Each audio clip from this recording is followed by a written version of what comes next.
king of the Canadian Hill.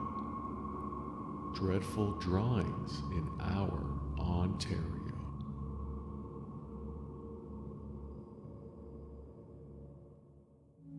I was in the middle of a 16-hour game stream, and I haven't showered in a week. I had an itchy butthole, and when I scratched it, I hit pay dirt due to the fact that I had a hole in both sweatpants and underwear.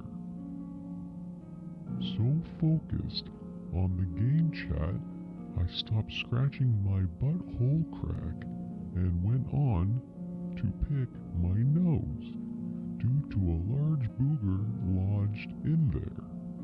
The smell was unholy and evil. After a disaster of a summer trip in Bobcaygeon, my wife and I were driving back to Toronto when the 2-4 of Molson Canadian hit me hard in the bladder. I had already broke the seal at the KOTCH before the spat and eventual takeoff back home.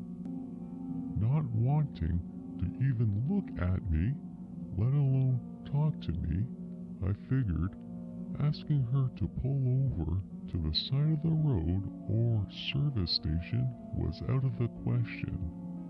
I was in the doghouse / back of the car when the idea of grabbing a couple of Gatorade bottles to relieve oneself in them, filling up both bottles easily enough, I was forced into finding a third bottle to fill a little less than half to empty myself in sweet relief, but only in my shock and horror to find out that the cap tops for the now full of my urine bottles were nowhere to be found. Having to hold 3 bottles of my own urine for the 1 hour plus to go in the ride was scary enough, but her reaction when she realized that what had transpired in the back of her new car was truly terrifying. As I try to figure out how haunted is Woodstock, Ontario, former Woodstock police officer Eric Itzkitsky was telling me a chilling story when he was on night duty around the old Victoria Park that's located right across Hunter Street and Buller Street, that has the courthouse and Oxford Jail. Eric told me that while he was pulling into the corner of Victoria Park, he was eerily staring at the old courthouse and the old Oxford Jail, wondering just what might be haunting those places when he turned a corner and viewed the floating head of Tom Cook.